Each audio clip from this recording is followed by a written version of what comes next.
अब तो मरते मरते हार गए। नाक में दम आ गया अब तो मरते मरते हार गए।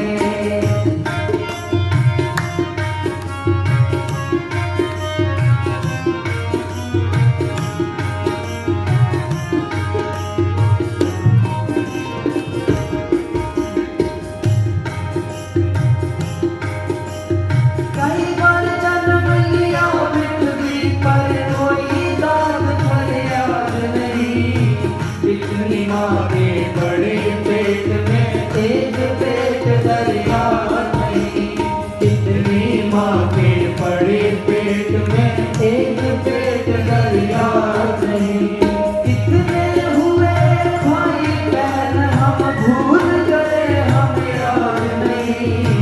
कितनी हुई संतान हमारे कोई मेल फरियाद नहीं। कितनी हुई संतान हमारे कोई मेल फरियाद नहीं। शुभ अशुभ कर्म करने से नरक स्वर्ग कई बार गए। नाक में दम आ गया अब तो मरते मरते हार गए। नाक में दम आ गया अब तो मरते मरते हार गए। चौरासी खत्म हुई ना कौन कदम झुक चार गए। नाक में दम आ गया अब तो मरते मरते हार गए। नाक में दम आ गया अब तो मरते मरते हार गए।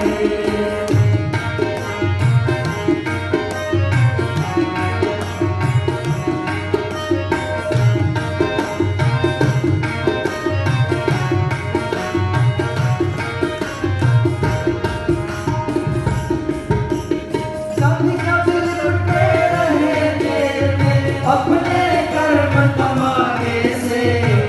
कभी कभी लुटे रहे जेल में अपने कर्म कमाने से। कभी अंडे के मां बंद रहे कभी पैदा हुए पसीने से। कभी अंडे के मां बंद रहे कभी पैदा हुए पसीने से। कभी जल के अंदर डूब रहे और उम्र कटी जल पीने से।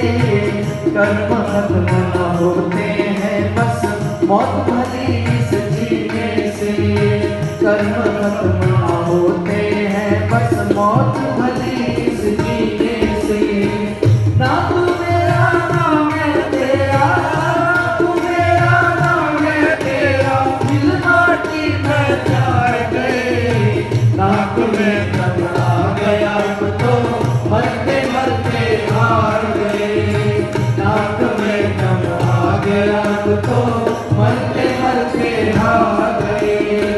लख चौरासी खत्म हुई ना, लख चौरासी खत्म हुई ना, कोटे गलब झुक चार गए। नाक में दम आ गया अब तो मरते मरते हार गए। नाक में दम आ गया अब तो मरते मरते हार गए।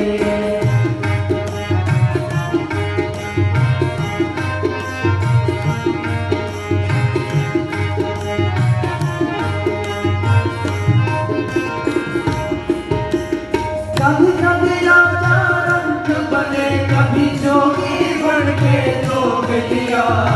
कभी कभी राजा रंग बने कभी जोगी बन के जोग लिया। बादशाह वजीर बने कभी सोगी बन के सो लिया। बादशाह वजीर बने कभी सोगी बन के सो लिया। हम इस दुनिया के अंदर कर्मों का हिसाब किताब पूरा करने के लिए आए हुए हैं। जन्मों जन्मों के संचित कर्मों का स्टोर काल ने अलग से रिजर्व रखा हुआ है। कोई यहाँ से निकलना चाहता है कर्म आके कर देता है।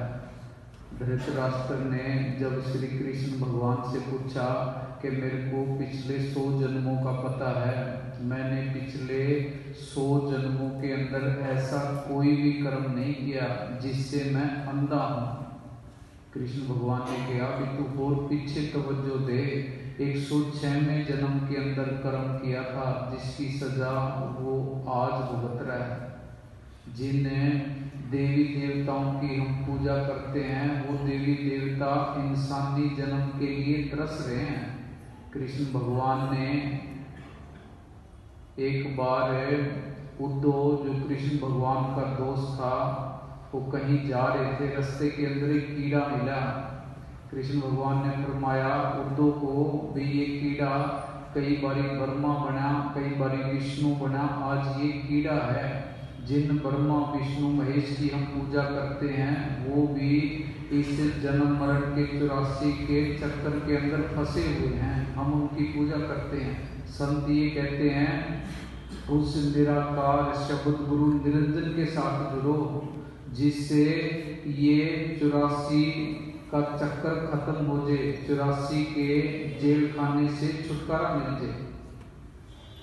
भगवान राम ने त्रेता युग के अंदर पेड़ की ओट में खड़े होकर बाली के तीर मारा था, वही बाली द्वापर युग के अंदर भील बना। भगवान राम श्री कृष्ण बने, जंगल के अंदर लेटे थे, पैर के ऊपर पैर रखा हुआ था, उनके पैर के अंदर पद्म चमक रहा था। वही बाली भील ने सोचा भी हिरण की आंख है, उसने तीर मारा जिससे कृष्ण भगवान की मौत हुई। वो भी कर्मों के चक्कर से निकल नहीं पाए, हम उनकी पूजा करते हैं। महाभारत के अंदर जब पाप बहुत ज्यादा हो गया, कृष्ण भगवान ने, पांडवों ने सलाह की कि क्या करना चाहिए। अगर कृष्ण भगवान के अंदर इतनी ज्यादा पावर होती तो सारे उनके पापों को उनको माफ करवा देते, हल्के करवा देते कर्मों को। क्या कहते हैं कि अश्वमेध यज्ञ करो। सारी दुनिया के साधु संतों ने खाना खा लिया, यज्ञ पूरा ना हुआ। कृष्ण भगवान ने भी खाना खा लिया, फिर भी यज्ञ पूरा ना हुआ। फिर सुपच नाम का एक संत जंगल के अंदर रहता था, उसको बुलाया, उसने खाना खाया, फिर वो एक अश्वमेध यज्ञ पूरा हुआ। अगर कृष्ण भगवान बड़े थे फिर सुपच को बुलाने की जरूरत क्या थी। हाँ जी, कभी तो